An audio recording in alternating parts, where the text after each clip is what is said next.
Un temps pour aimer. Je m'adresse à ces bien-aimés qui ne sont pas encore mariés. Pour que vous compreniez. Le mariage, il n'y a pas qu'amour, amour. Il y a des moments. Vous ne vous détestez pas. Mais il n'y a aucun sentiment d'amour. Des fois, des choses vous embarrassent. La plupart pensent que c'est pareil, venir chaque jour, il y aura des bisous, des câlins. Non, il y a des moments, les choses, les circonstances, les problèmes peuvent tellement vous embrouiller que vous n'avez même pas le temps pour ça. Verset 11. Verset 11. Il fait toutes choses bonnes en son temps. Même il a mis dans leur cœur la pensée de l'éternité. Oui. Bien que l'homme ne puisse pas saisir l'œuvre que Dieu fait, du commencement jusqu'à la fin. Il a un temps pour toutes choses. Il fait toutes choses bonnes à son temps. Il fait toutes choses bonnes à son temps. Je ne vais pas parler du mystère de temps maintenant.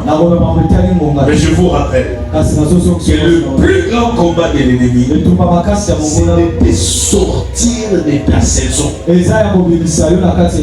S'il ne réussit pas à te tuer, il va travailler pour te sortir de la saison. Parce que Satan connaît que Dieu, il marche avec les principes. Le monde spirituel est régi par des lois.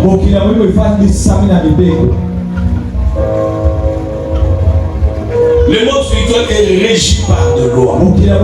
C'est lui qui les enfreint, subit même s'il prie. Il faut pas croire. Il n'y a pas de Jésus. Au nom de Jésus, tu crois comme si ça intimide. Non, si c'est le nom de Jésus, c'est une facilité pour toi de te trouver tout. Alors ferme les yeux et dis au nom de Jésus, vois $1000 à moi. Tu vas attendre longtemps.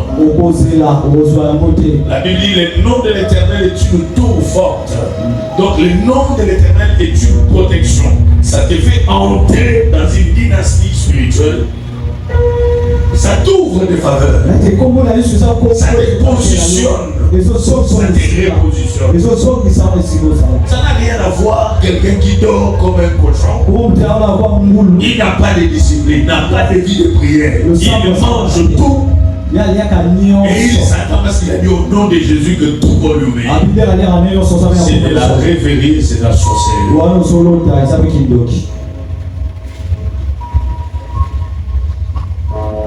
Le diable va tout faire pour te sortir de ton temps. Te sortir de ta saison. C'est pourquoi j'ai parlé de retard, j'ai donné des définitions. Prenez questions que j'y revienne, sinon nous allons végéter autour du même. De la même question. Je veux qu'on lise un verset. Genèse 19, verset 10. Genèse 19. Nous descendons jusqu'au verset 16. Genèse 19, verset 10. Les hommes étendirent la main, firent rentrer l'autre vers eux dans la maison et fermèrent la porte. Et ils frappèrent aveuglément les gens qui étaient à l'entrée de la maison, depuis le plus petit jusqu'au plus grand, de sorte qu'ils se donnèrent une peine inutile pour trouver la porte. Verset 12. Les hommes dirent à l'autre: qui es-tu encore ici? Jean, fils et fille, et tout ce qui t'appartient dans la ville, fais-le sortir de ce lieu. Verset 13.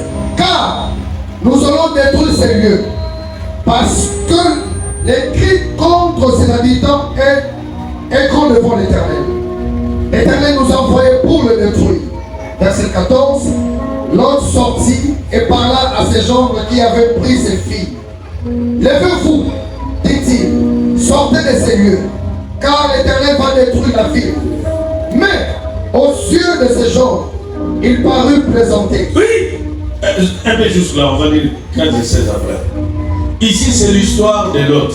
Dieu veut détruire Sodome et Gomorrhe. Les anges sont déjà là. Mais le Seigneur, à cause de l'intercession d'Abraham pour Lot, Dieu voulait épargner Lot. Alors les anges sont allés chez Lot. Les gens de Sodome et Gomorrhe, les gens de Sodome voulaient coucher avec les anges, s'il vous plaît. Quand ils sont entrés dans la maison, les anges là les ont frappés d'aveuglement. Et ils ont dit à Lot, va dire à tous ceux qui t'appartiennent que Dieu veut détruire la terre. Faites rapidement. Parce que le chrono de Dieu, bientôt un malheur va arriver. Alors l'autre est allé vers ses jambes. Ses jambes, donc ceux qui y avaient épousé Babou Kironaï, il est allé là-bas. Il leur a dit attention. Il y a quelque chose qui va se passer. La Bible dit, et on considérait les dires de l'autre comme de la plaisanterie. Et non, c'est pas vrai. Depuis quand Dieu va tuer qui? Dieu est un Dieu mort. Il va nous tuer pour confier la vie.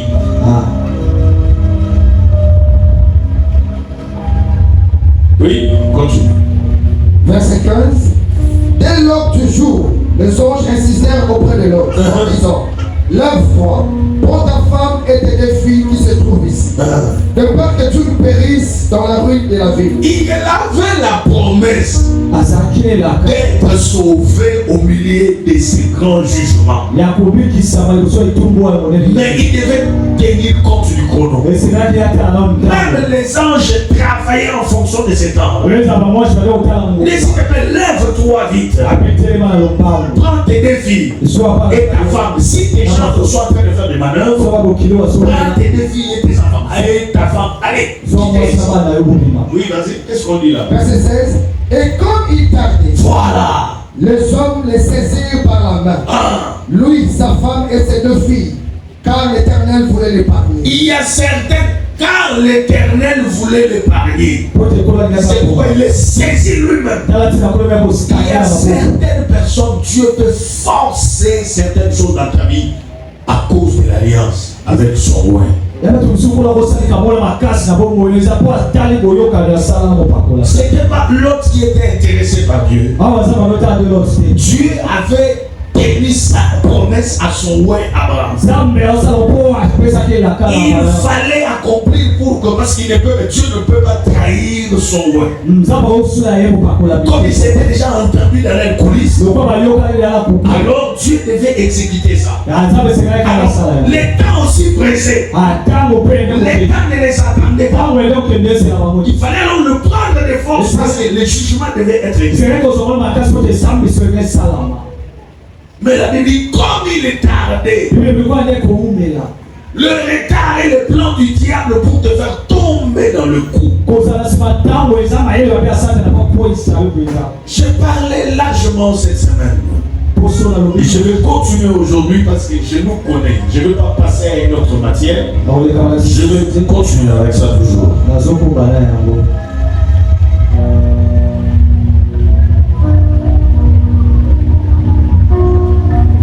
Le retard. J'avais donné beaucoup de définitions. J'ai défini le retard. Et j'ai donné les types de retard. J'ai dit ceci. Le retard en un mot, c'est traîner. Traîner. Le retard, c'est, il y a plusieurs définitions que je donnais. Retarder veut dire ralentir, prolonger, s'attarder, être plus lent que prévu ou que souhaité.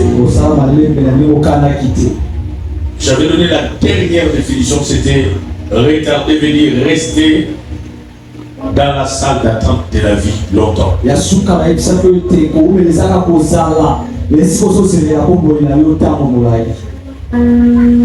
Et j'ai dit, il y a plusieurs types de retard. Spirituel, bien sûr. J'ai dit le premier retard, c'est le retard divin. Lorsque Dieu trouve que tu es immature, il peut lui-même te retarder. Certaines personnes, Dieu les a retardées à cause de l'immaturité.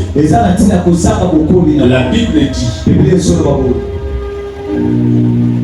si l'héritier, je paraphrase, est encore enfant, il ne diffère en rien d'un esclave. L'enfance dont il est question, ce n'est pas question de l'âge. C'est question de la maturité. La Bible parle de Jésus. Ésaïe 9:5. La Bible dit ceci. Un enfant nous est né. Un fils nous est donné. C'est lui qui n'est un enfant. Mais c'est lui qui doit être un fils. Parce qu'il y a une différence entre un fils et un enfant. Et Dieu n'a pas besoin des enfants. Pour des grandes missions, il a besoin de fils. Qui est fils? C'est lui qui a la maturité. Comment être un fils? La première des choses, c'est savoir assumer ses responsabilités. Je ne suis pas encore là. Alors Dieu peut te trouver.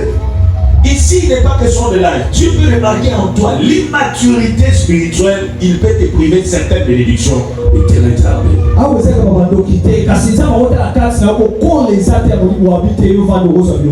Dieu ne peut pas te donner une église de 100 000 membres s'il ne t'a pas d'abord testé avec l'église de 10 personnes. J'étais devenu presque incrédule à un certain moment. Chaque fois que j'allais au pied du Seigneur, il me montrait toujours une assemblée comme les stades de martyrs. Il me montrait toujours des foules. Des fois, je parle, ma voix jusque là-bas, les gens me suivent. Mais quand je vis en réalité, je vois que t'es là, que des gens qui me rendent la vie difficile. Au début de mon ministère, la colère agissait à moi. Je maudissais. Alors Dieu a dit, ok, avec cet état, tu seras toujours pasteur de quelques membres. Jusqu'à ce que tu grandisses. Malgré mes prières, mon immaturité retardée. Il y a des gens, tu y es mariable. Mais pour Dieu, tu ne l'es pas encore. Tu as une immaturité que Dieu peut te retarder. Il y a des gens qui sont appelés à toucher des millions. Mais Dieu sait que $3 000 dans tes mains, ça te donne la folie. Toutes les femmes du monde deviennent tes femmes. Tu veux coucher avec les blanches, les noirs, les chocolats. Et Dieu te regarde comme ça. Jusqu'à ce que la parole de Dieu habite en toi en abondance.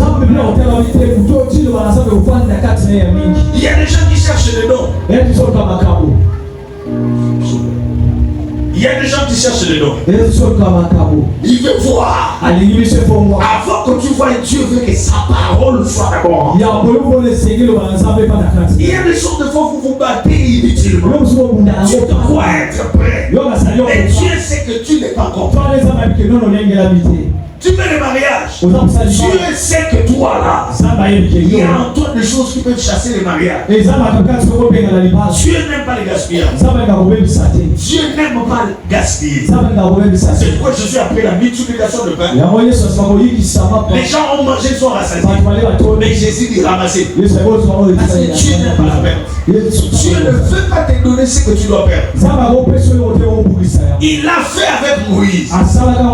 Moïse n'a pas compris l'essence de sa mission. Son immaturité a fait que Dieu puisse prolonger la captivité des enfants d'Israël. Dieu a dit à Abraham, c'est après 4 siècles. Mais Israël est sorti 450 ans. C'est-à-dire encore avec un demi-siècle. Est-ce que tu l'avais menti? Non. L'immaturité du leader, c'est lui qui devait le sortir. Son immaturité, tu as dit prolonger pour les renvoyer ses jetons. Pour les façonner encore. Le retard peut être divin. Dieu peut te retarder. Dieu aussi peut voir qu'il y a certaines imperfections en toi. Il peut te retarder.